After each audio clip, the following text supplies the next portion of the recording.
Alright, this morning I'm going to talk about doing some mobility after 13-4.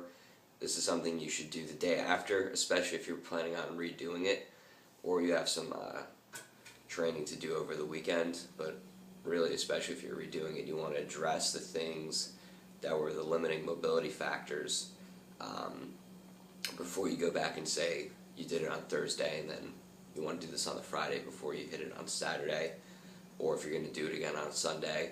This is something to do maybe Friday and Saturday, just to make sure you take care of those issues, the soreness, the areas that are tight after you did the WOD.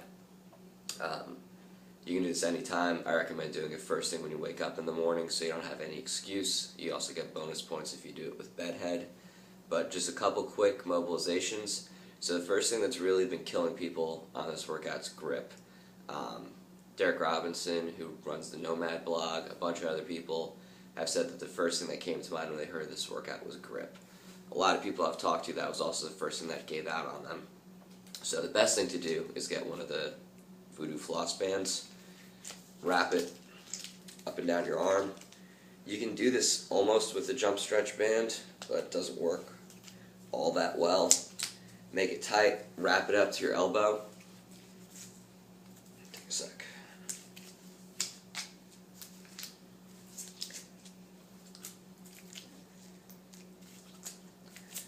All the way up to here, and then just flex your wrist, move your arm around, spend about 2 minutes doing that, really 2 to 3, and that'll help all that Popeye arms, as Carl Paoli called it, help that go away a little bit. Not everybody has a jump stretch band or the access to one, so you can sort of replicate this with a lacrosse ball. That meaty part closest to your elbow, take it across, back and forth 10 times, roll it down a little, and just work your way down your forearm. That'll help your grip recover a little bit. Another thing to do throughout the day is just a bunch of wrist circles and extensions. Just keep that moving in a bunch of different directions. The next thing that I would recommend is take the lacrosse ball and get it right in your psoas. So the easy way to find that is it's basically to the right or left of your belly button, above your hip bone, this diagonal muscle strip right here. So you get the lacrosse ball right in there, lay down on the ground, and you'll find a kind of a tight, ropey band of muscle running back and forth there. So spend another 2 minutes doing that. A lot of people have had problems with the toes to bar due to hamstring restriction, so you can apply a lacrosse ball or the Voodoo band again to your hamstrings, help you with the toes to bar, get you a little bit more range of motion. But one thing that many people won't consider is taking a lacrosse ball into the bottom of your foot. So a quick test, and you see this at the CrossFit Endurance seminars, is stand up, touch your toes, kind of hold it for a second, feel how easy it was to get there.